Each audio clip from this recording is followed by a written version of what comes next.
तर आजच्या या गुढीपाडव्याच्या दिवशी आपण मराठी नववर्षाची सुरुवात करतोय। गुढीपाडवा म्हणजे आनंद, जल्लोष, मांगल्याचा उत्सव। या दिवशी विविध ठिकाणी शोभायात्रा काढल्या जातात। पण या शोभायात्रांमागची नेमकी परंपरा काय आहे?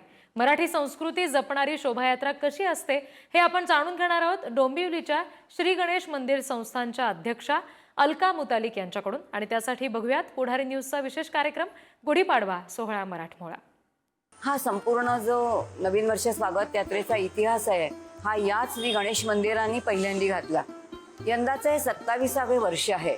पहिली यात्रा जी निघाली ती 1999 साली निघाली आणि त्यामागचा विचार इतका सुंदर होता की 31 डिसेंबरला सगळीकडे जो जल्लोष चालतो ते आपलं वर्ष नाही, आपलं जे हिंदूंचं नवीन वर्ष आहे ते पाडव्याला सुरू होतं, तेव्हा त्याला कुठेही नावं न देता त्याच्यापेक्षा एक मोठी रेघ मारावी आणि यासाठी गावकीचा उत्सव म्हणून सगळ्या डोंबिवलीकरांना, सर्व संस्थांना, सर्व शाळा, सर्व विद्यार्थी, सर्व ज्येष्ठ नागरिक अशा सगळ्यांनी एकत्र येऊन ही पहिली यात्रा काढली।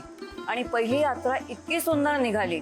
त्यावेळेला विचार असा होता, कारण त्यावेळेचे जे विद्यमान असणार त्यावेळेच्या काळचे जे अध्यक्ष होते ते आदरणीय आबासाहेब पटवारी, त्याच्यानंतर आदरणीय नाना कानेटकर, त्याच्यानंतर असणारे जे कोणी ज्येष्ठ लोक होते त्याच्यामध्ये आप्पा चक्रदेव होते, सुधीर जोगळेकर होते। या सगळ्यांनी मिळून हा विचार केलेला होता की गावकीची एक यात्रा असली पाहिजे आणि ज्याच्यामध्ये तुझं माझं, माझी संस्था तुझी संस्था असं काही न होता सगळ्यांनी एकत्र येऊन आपल्या नवीन वर्षाचं स्वागत केलं पाहिजे, कारण ही आपली संस्कृती आहे।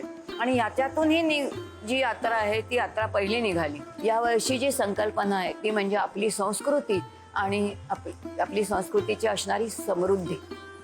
स्व याचा अर्थ स्वभाषा, स्वसंस्कृती, स्वविचार, स्वची जाणीव, याचा अर्थ माझा स्वदेश, माझा जे आहे त्या स्वची जाणीव विशेषत्वाने करून पंचसूत्रीवरती ही संपूर्ण जे ते यंदाचे जे सगळे आपले चित्ररथ असतील किंवा जवळजवळ 40 चित्ररथ आहेत, जवळजवळ 80हून जास्त आत्तापर्यंत संस्था येणार आहेत, सहभागी होणार आहेत। साधारण खूप मोठ्या प्रमाणामध्ये लांबी जवळजवळ 5-7 किलोमीटरपर्यंतची इतकी असते, इतक्या मोठ्या प्रमाणावरती ही जी यात्रा चालते। तर ह्या सगळ्यांवरती हा विचार जो आहे तो आपल्या संस्कृतीचा आणि या पंचसूत्रीचा विचारावरती ही संपूर्ण यात्रा आपली यंदाची असणार। मला मुद्दाम सांगावंसं वाटतं की यात्रा गणेश मंदिराची नाही, गणेश मंदिराच्या अधिष्ठानावरती किंवा पुढाकाराने ती होते। ही यात्रा गावकीची आहे, इथे संयोजन समिती आहे आणि समितीमध्ये सगळ्या क्षेत्रातली युवा मंडळी एकत्र येऊन काम करतात। त्यामुळे गावकीची ती आहे। फक्त एवढंच आहे की आम्ही समोर दिसतो पण सगळ्यांचा म्हणजे थोडक्यात आम्ही नेहमी म्हणतो की हा गोवर्धन पर्वत आहे, हा डोंबिवलीकरांचा गोवर्धन पर्वत आहे। डोंबिवलीकरांमध्ये असणाऱ्या अनेक संस्था, त्या संस्थांनीच हा गोवर्धन तोलून धरलेला आहे आणि खऱ्या अर्थाने ते सत्य आहे।